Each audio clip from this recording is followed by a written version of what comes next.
Metropolis 1927ஆம் ஆண்டு வெளியான ஒரு ஜெர்மன் எக்ஸ்பிரஷனிஸ்ட் திரைப்படம். இது உலக சினிமா வரலாற்றில் ஒரு மைல்கல்லாக கருதப்படுகிறது. ஃப்ரிட்ஸ் லாங் இயக்கிய இந்த படைப்பு எதிர்கால நகரத்தின் கடுமையான, இருண்ட ஒரு கற்பனையை முன்வைக்கிறது. இது ஒரு சமூக விமர்சனமாக இன்றும் பேசப்படுகிறது. மனித குலத்தின் எதிர்காலம் மற்றும் அதன் சாத்தியமான வீழ்ச்சி குறித்த ஒரு தீர்க்கதரிசன பார்வையாக மெட்ரோபோலிஸ் பார்க்கப்படுகிறது. இது காலத்தால் அழியாத ஒரு கலைப்படைப்பு. மெட்ரோபோலிஸ் என்பது வானுயரக் கட்டிடங்களுடன் கூடிய ஒரு பிரம்மாண்டமான எதிர்கால நகரம். அதன் அமைப்பு சமூக பிளவுகளை அப்பட்டமாக காட்டுகிறது.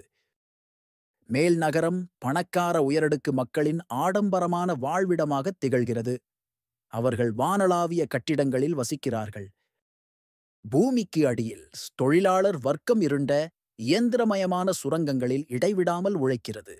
அவர்களின் வாழ்க்கை மிகவும் கடினமானது. இந்த நகரம் கட்டிடக்கலை மற்றும் வர்க்கப் பிரிவினையால் ஆழமாக பிளவுபட்டுள்ளது. இது சமூக ஏற்றத்தாழ்வுகளை தெளிவாக பிரதிபலிக்கிறது. ஃப்ரெடர் நகரத்தின் சக்தி வாய்ந்த ஆட்சியாளரான ஜோ ஃப்ரெடர்சனின் சலுகை பெற்ற மகன். அவன் ஆரம்பத்தில் தொழிலாளர்களின் துயரங்களை அறியாதவனாக இருக்கிறான். மரியா தொழிலாளர்களிடையே ஒரு ஆன்மீகத் தலைவராக இருக்கிறாள். அவள் அமைதியையும் ஒற்றுமையையும் போதிக்கிறாள். அவளது வார்த்தைகள் அவர்களுக்கு நம்பிக்கை அளிக்கின்றன.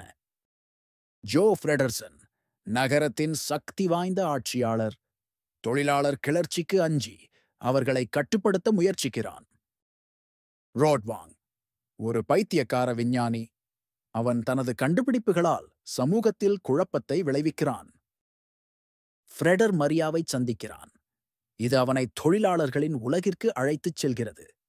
அவர்களின் துயரங்களை அவன் நேரடியாக காண்கிறான்.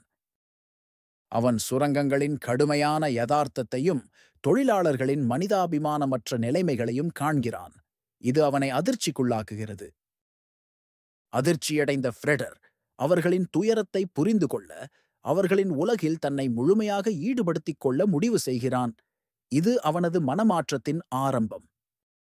மரியா தலை, சிந்தனையாளர்கள் மற்றும் கைகள், தொழிலாளர்கள் ஆகியோரை இதயம் மூலம் ஒன்றிணைக்க ஒரு மத்தியஸ்தர் தேவை என்று போதிக்கிறாள். இது அவளது முக்கிய செய்தி. ஃப்ரெடர்சன் ரோட்வாங்கை அணுகி மேஷன் அண்ட் மென்ஷ் என்ற ஒரு ரோபோவை உருவாக்கச் சொல்கிறான். இது அவனது சதித்திட்டத்தின் ஒரு பகுதி. இந்த ரோபோ மரியாவின் உருவத்தில் உருவாக்கப்படுகிறது. தொழிலாளர்களிடையே பிளவுகளை ஏற்படுத்தி குழப்பத்தை விளைவிப்பதே இதன் நோக்கம். போலி மரியா தொழிலாளர்களிடையே ஒரு வன்முறை புரட்சியை தூண்டுகிறது. இது நகரத்தில் பெரும் குழப்பத்தை ஏற்படுத்துகிறது. இது இயந்திரங்களின் அழிவுக்கும் தொழிலாளர் நகரத்தில் வெள்ளப்பெருக்குக்கும் வழிவகுக்கிறது. இதனால் அவர்களின் குழந்தைகள் ஆபத்தில் சிக்குகிறார்கள். உண்மையான மரியாவின் வழிகாட்டுதலுடன் ஃப்ரெடர் ஆபத்தில் சிக்கிய குழந்தைகளை காப்பாற்றுகிறான். இது அவனது தியாக உணர்வை காட்டுகிறது. இந்தச் செயல் ஃப்ரெடரை மரியா முன்னறிவித்த மத்தியஸ்தராக நிரூபிக்கிறது. அவன் இரு உலகங்களையும் இணைக்கும் பாலமாகிறான். ரோபோ மரியா இறுதியில் அழிக்கப்படுகிறது. அதன் செயற்கைத்தன்மை வெளிப்படுகிறது. இது பொய்களின் வீழ்ச்சியை குறிக்கிறது. ஃப்ரெடர் தனது தந்தையையும் தொழிலாளர்களின் தலைவரையும் ஒன்றிணைக்கிறான். இது ஒரு குறியீட்டு நல்லிணக்கத்தை காட்டுகிறது. தலைக்கும் கைகளுக்கும் இடையிலான மத்தியஸ்தர் இதயமாக இருக்க வேண்டும் என்பதே மெட்ரோபோலிஸின் மையச் செய்தி.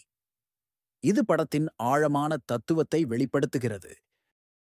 சமூகப் பிளவுகளை கடக்க இரக்கமும் மனித தொடர்பும் அவசியம் என்பதை இத்திரைப்படம் வலியுறுத்துகிறது. இது ஒரு உலகளாவிய செய்தி. வர்க்கப் போராட்டம், தொழில்நுட்பத்தின் இரட்டை திறன், காப்பாற்றுதல், அழித்தல் மற்றும் பச்சாதாபம் மூலம் நல்லிணக்கம் போன்ற கருப்பொருள்கள் ஆராயப்படுகின்றன. கோபுரத்தின் பாபேல், போலி தீர்க்கதரிசிகள், பேரழிவு போன்ற மத உருவகங்கள் இத்திரைப்படத்தில் நிறைந்துள்ளன. இது அதன் குறியீட்டு ஆழத்தை அதிகரிக்கிறது. மெட்ரோபோலிஸ் அறிவியல் புனைகதையின் ஒரு முன்னோடி படைப்பாகும். இது இன்றும் அதன் தாக்கத்தை உணர்த்துகிறது. மனித நேயமற்ற தன்மைக்கும் தொழில்நுட்பத்திற்கும் மனித விழுமியங்களுக்கும் இடையிலான சமநிலைக்கும் இது ஒரு சக்தி வாய்ந்த விமர்சனமாக திகழ்கிறது. இத்திரைப்படம் எதிர்கால சமூகங்கள் குறித்த நமது சிந்தனைகளை தூண்டுகிறது. இது ஒரு கலைப்படைப்பாகவும் சமூக ஆவணமாகவும் நிலைத்திருக்கிறது. மெட்ரோபோலிஸ் அதன் காட்சி பிரம்மாண்டம், ஆழமான கருப்பொருள்கள் மற்றும் தீர்க்கதரிசன பார்வை ஆகியவற்றால் சினிமா வரலாற்றில் ஒரு அழியாத இடத்தை பிடித்துள்ளது.